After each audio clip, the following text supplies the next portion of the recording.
नमस्कार दोस्तों, मैं आरडी यादव जॉब मंत्रा चैनल पर आप सभी का स्वागत करता हूं। आशा करता हूं आप सभी लोग अच्छे होंगे और अपनी तैयारी बेहतरीन तरीके से कर रहे होंगे।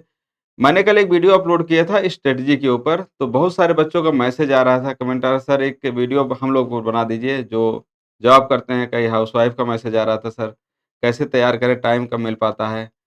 तो हाउसवाइफ और जॉब कर रहे हैं और सोच रहे हैं अधिकारी बनने का, मन में अगर सपना है अधिकारी बनने का, तो ये वीडियो उन्हीं लोगों के लिए है। आज मैं एक सच्चाई बताना चाहता हूँ आप लोगों के लिए, जो बहुत सारे लोग नहीं जानते हैं कि सबको यही लगता है कि जिसके पास टाइम है, उसी का सिलेक्शन होता है। यहाँ पे सिलेक्शन जो है डिसिप्लिन माँगता है। बिना डिसिप्लिन के सिलेक्शन नहीं हो पाता है। बहुत लोगों के पास 10 घंटे, 12 घंटे है, सिलेक्शन ही नहीं हो रहा है। किसी के पास 2 घंटे, 3 घंटे है, उसी में सिलेक्शन लेके चला जा रहा है। तो सबसे ज़्यादा खतरनाक वो लोग होते हैं जिनके पास टाइम कम होता है और ज़िद बड़ी होती है। उनको ज़िद है कि हमको सिलेक्शन लेना है। तो ऐसे कई सारे आपको उदाहरण मिल जाएँगे, कई सारे एग्ज़ाम्पल मिल जाएँगे। मैं खुद जॉब कर रहा था, क्लर्क था। हालाँकि गवर्नमेंट जॉब करने पे उतना ज़्यादा परेशानी नहीं होती है। यही है कि 8-10 घंटे तो काम जाना ही पड़ता है, 8-9 घंटे। हालाँकि उतना प्रेशर नहीं होता है। और हाउसवाइफ़ की बात करें तो एक हमारे सीनियर हैं, सेक्शन ऑफ़िसर हैं, उनकी वाइफ़ हैं। तो वो जब तैयारी कर रही थी, पिछले साल की बात है, मैं एक जगह जा रहा था साथ में, तो तैयारी कर रहे थे, मैं तो उनको मना किया क्योंकि वो जूनियर में टीचर भी हैं और उनको 50 किलोमीटर दूर जाना होता है पढ़ाने के लिए। तो कह रही मैं पीसीएस तैयारी कर रही हूँ, मेंस उस टाइम चल रहा था। तो मैं कहा, "आप क्या तैयारी कर रही हैं? तो हो गया है सर, खुद ही हैं एसओ और आप जो है जूनियर में टीचर ही हैं।" कह रही, "नहीं, हमको करना है, पीसीएस ही करना है।" तो मैं पूछा उनसे, "कैसे क्या मैनेज करती हैं? 2 बच्चे भी हैं।" तो शाम को आने के बाद जो है 50 मिनट आना-जाना, उसके बाद शाम को यहाँ कौसा में पढ़ाते थे। तो शाम को आते थे 7-8 बजे खाना-पीना बना के उसके बाद पढ़ना स्टार्ट करते थे। 10 बजे के बाद से 11 बजे तक 2-3 घंटा शाम को पढ़ती थी, फिर सुबह उठ जाती थी वो 2 बजे, 3 बजे और 5 साढ़े 5 बजे तक अपना पढ़ लेती थी वो, 3 घंटा सुबह पढ़ लेती थी। 3 घंटा, साढ़े 3 घंटा, फिर सुबह खाना-पीना बनाना। मतलब उनका एक एवरेज था कि 5-6 घंटे पढ़ाई आराम से कर ले जाते थे। 5-6 घंटे पढ़ ले जाते थे। तो धीरे-धीरे, धीरे-धीरे ऐसा नहीं है कोई एक दिन में ही स्टार्ट हो गए थे पढ़ना, धीरे-धीरे पढ़ते-पढ़ते 2 पेपर, 3 पेपर पीसीएस में मेंस 2-3 साल करते-करते उनका ये स्थिति पिछले साल उनका सिलेक्शन भी हो गया। तो अचानक से एक दिन नहीं हुआ, वो सब चीज़ धीरे-धीरे, धीरे पढ़ते-पढ़ते आया। ऐसा नहीं है कि आप एक दिन लग जाए कि एक ही दिन उनको सब कंप्लीट कर देना, तो ऐसा भी नहीं होगा। तो मैं उनका स्ट्रगल देख के बड़ा सरप्राइज़ था कि इतना मेहनत, इतना नौकरी सब कुछ होने के बाद भी इतना स्ट्रगल कैसे हो पाता है? तो उसके पीछे जिद ही होता है, अगर जिद ऐसा है तो आदमी कुछ भी कर जाता है। एक 80-90 हज़ार उस टाइम जूनियर सैलरी भी हो जाती है और इतना मेहनत करना, रात में पढ़ना 11-12 बजे फिर सुबह उठ पढ़ना 3-4 बजे से 3-4 घंटे सुबह-शाम। तो ये सब तमाम चीज़ें होती हैं, अगर ऐसी जिद है तो बिल्कुल सिलेक्शन लिया जा सकता है, कोई ऐसा नहीं है कि आप सिलेक्शन नहीं ले सकते हैं। बहुत कम समय में भी सिलेक्शन लिया जा सकता है, जिसके पास कम समय होता है वो और अच्छे से पढ़ाई कर लेते हैं। और high court, RO, PS, APS की जो लोग तैयारी कर रहे हैं, मेनली हाई कोर्ट, आरओ पे ही बात कर लेते हैं। पीएस का तो नोटिफ़िकेशन आ गया, तैयारी कर ही रहे होंगे। थोड़ा चीज़ें डिस्कस कर देता हूँ आप लोगों के साथ।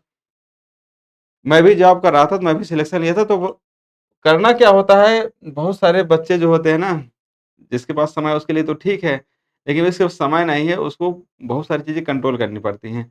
एक तो आपको मोबाइल वगैरह से एकदम दूरी बना लेनी होगी। मोबाइल से एकदम दूरी बिल्कुल ख़त्म करना पड़ेगा।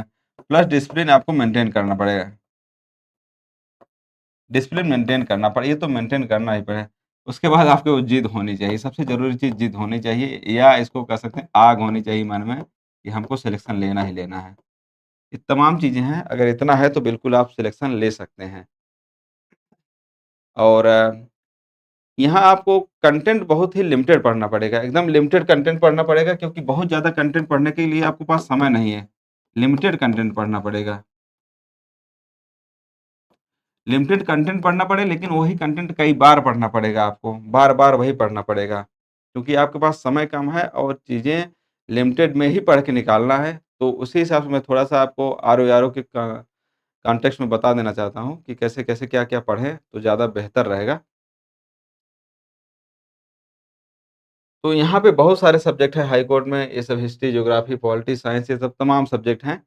आप सिलेबस वगैरह देखे होंगे, तैयारी कर रहे होंगे तो पता ही होगा, टाइपिंग भी है, तमाम सब्जेक्ट है। तो यहाँ आपको पहले तो आपको अगर पहले से पढ़ रखे होंगे तब तो तभी तो ये सब चीज़ें काम करेंगे। ऐसा नहीं है कि आप आज से स्टार्ट कर रहे हैं और 2-3 महीने बाद पेपर है तो आप क्वालीफाई कर ले जाएँगे।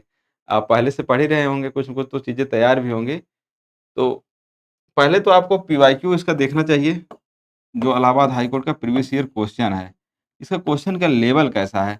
आजकल बहुत सारे बच्चे भ्रम में हैं कि हमेशा टफ ही क्वेश्चन आता है, एकदम टफ के पीछे पड़े हैं, ईज़ी वाले क्वेश्चन, आसान वाले क्वेश्चन छोड़ते जा रहे हैं।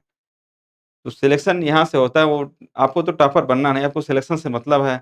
बहुत सारे बच्चे टफ-टफ के चक्कर में, अभी एसआई के पेपर में बहुत सारे बच्चे इतना मेहनत, इतना टफ क्वेश्चन पढ़े और नंबर उनका काफ़ी कम आ गया है। तो आपको प्रीवियस ईयर क्वेश्चन अच्छे से उसको गो थ्रू हो जाना है और ज़्यादातर फ़ोकस इस पे करना ही करना है आपको, क्योंकि बहुत सारे क्वेश्चन आपको यहीं प्रीवियस ईयर क्वेश्चन से ही मैच मिल जाएँगे।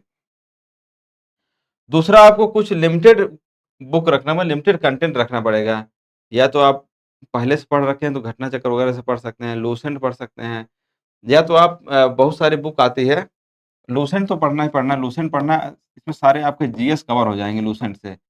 जीएस सारे लगभग कवर हो जाएँगे, लेकिन अच्छे से पढ़ना पड़ेगा, मेहनत करना पड़ेगा। साथ ही साथ अगर आपके पास कोई वन लाइनर बुक मिल जाती है, one liner one liner book जैसे आता है, यूथ का आता है, किरण का आता है, घटना चक्र का आता है, एडिटोरिया का आता है, तमाम बुक हैं। आप कोई सी एक बुक लीजिए, उसमें सारे सब, एक लूसेंट पढ़ लीजिए, साथ में एक वन लाइनर बुक ले लीजिए। लूसेंट बहुत लोगों से याद नहीं होता है, तो वन लाइनर बुक ले लेंगे तो अच्छा रहेगा। बाकी अगर जो लोग जुड़े होंगे एप्लीकेशन में, वहाँ पे शॉर्ट नोट्स और वन लाइनर स्पेशली देते हैं कि आपको रिवीजन करने के लिए शॉर्ट नोट्स और वन लाइनर। उससे क्या है, चीज़ें याद आपको करना है, आपको बहुत समझने की ज़रूरत नहीं है यहाँ पे। रट्टा मार कर के पास हो सकते हैं, मैं खुद ही रट्टा मार के ही पास हुआ हूँ, रट करके किसी तरीके से, मतलब याद होनी चाहिए चीज़ें। अब हिस्ट्री वगैरह में चीज़ें तो याद रहेंगी तभी तो सिलेक्शन होगा। तो शॉर्ट नोट्स या वन लाइनर आप पढ़ सकते हैं। आपको वीडियो देखने का उतना तो समय मिल नहीं पाएगा, क्योंकि वीडियो देखने में आपको टाइम बहुत ज़्यादा कंज़्यूम हो जाएगा। जहाँ कॉन्सेप्ट क्लियर ना हो, जैसे रीज़निंग, रीज़निंग का आपको वीडियो देखना पड़ेगा, रीज़निंग क्लियर नहीं है, रीज़निंग वीडियो देखना पड़ेगा, इंग्लिश वीडियो देखना पड़ेगा। और मैं नहीं समझता हूँ कि बहुत सारा वीडियो देखने का कोई ज़रूरत नहीं है। किसी भी सब्जेक्ट का वीडियो देखने की ज़रूरत नहीं है। अगर देखना भी है, थोड़ा स्पीड वगैरह बढ़ा के देख सकते हैं बहुत ज़्यादा, जहाँ टेंशन हो रहा है आपको, जहाँ समझ में ना आ रहा हो। तो ये सब तमाम चीज़ें हैं, ऐसा नहीं कि आप सारी की सारी बुक पढ़ने लग जाएँ, हर सब्जेक्ट। अभी घटनाचक्र पूर्वावलोकन आपको बता दें, तो आप हिस्ट्री पढ़ते जाएँगे 700-800 पेज तक। मेरे टाइम तो 723 पेज था शायद, याद है मुझे। टारगेट मैं बनाता था डेली 50 पेज पढ़ने का। उस टाइम काफ़ी रिवीजन हो गया था, तो ज़्यादा समय नहीं लगता था। 50 पेज, 60 पेज पढ़ने का बनाता था टारगेट। तो मुझे याद है मेरे टाइम 724 या 723 पेज था। अभी तो और बढ़ भी गया होगा। तो आप उतना पढ़ नहीं पाएँगे। आपको लिमिटेड ही कंटेंट पढ़ना है। आप लूसेंट रखिए, यूथ घटनाचक्र वन-लाइनर रखिए, या जुड़े हुए हैं बैच वगैरह से हमारे, तो शॉर्ट नोट्स वन-लाइनर रखिए, या कहीं से जुड़े हैं, उनसे short notes one-liner crisp type notes ज़रूर रखिए, क्योंकि वही काम आएँगे। आपके पास नोट्स बनाने का भी टाइम नहीं मिल पाएगा अगर जॉब वगैरह कर रहे हैं। साथ ही आपको टाइपिंग की भी प्रैक्टिस करते रहना है, 20 से 25 मिनट, आधे घंटे, डेली की डेली टाइपिंग की प्रैक्टिस करना है, तब जाकर के सिलेक्शन होगा। और मेहनत खूब करना पड़ेगा, डिसिप्लिन लाना पड़ेगा, सुबह-शाम आपको टाइम देना पड़ेगा। सुबह आप दीजिए, सुबह मॉर्निंग में उठना पड़ेगा, 3 बजे उठना पड़ेगा या 4 बजे उठना पड़ेगा। जो जॉब वगैरह करते हैं, दिन भर जॉब करने पे तो उनकी हालत खराब रहती है। मेरा तो खुद ही ऐसा हो जाता है, नौकरी करके आता हूँ, बेड पे पड़ जाता हूँ, थकान लग रहती है, लेकिन अभी थोड़ा-सा चीज़ें मैं भी मेहनत कर रहा हूँ। यहाँ पे टाइम आप देख रहे होंगे, 1:42 हो रहा है, मतलब समझ रहे हैं? वीडियो में पता नहीं आया कि नहीं, 1:42 मतलब रात का टाइमिंग है ये। उतने टाइम में वीडियो बना रहा हूँ, ठीक है? तो मेहनत हो जाती है, इस टाइम थोड़ा अपने साथ मेहनत करके कंटेंट वगैरह बनाने में समय लग जाता है। तो मैं तो मेहनत कर ही रहा हूँ, लेकिन आप भी अगर नौकरी अधिकारी बनना चाहते हैं, मेहनत कीजिए और सिलेक्शन लीजिए। जब आप सिलेक्शन लेंगे ना, तो आपके माता-पिता, आपके बच्चे, आपके फैमिली कितना खुश होंगे, वो आपके आज के स्ट्रगल से काफ़ी बड़ा है, वो आप समझ सकते हैं, या परिवार है, जानते ही होंगे। तो तमाम चीज़ें होती हैं, तो और कुछ मेरे ख़्याल से बताने लायक ज़्यादा कुछ है नहीं। मेहनत कीजिए, यही एक चीज़ है, रिवीज़न करना है आपको और लिमिटेड कंटेंट पढ़ना है। एक ही मेरा मानना है, लिमिटेड कंटेंट पढ़ना है, लेकिन कई बार पढ़ना है। एक चीज़ यही ध्यान रखना है, बहुत सारा पीडीएफ इकट्ठा नहीं करना है। आपको मोबाइल से नहीं पढ़ना है, क्योंकि आपको सिर्फ़ और सिर्फ़ पढ़ना ही पढ़ना है, तो आप पीडीएफ और इससे नहीं पढ़ सकते मोबाइल से। इसलिए आपको प्रिंट आउट निकलवाइए, जो भी नोट्स आप पीडीएफ है, प्रिंट आउट निकलवाइए, अदरवाइज़ बुक रखिए, बुक से पढ़िए।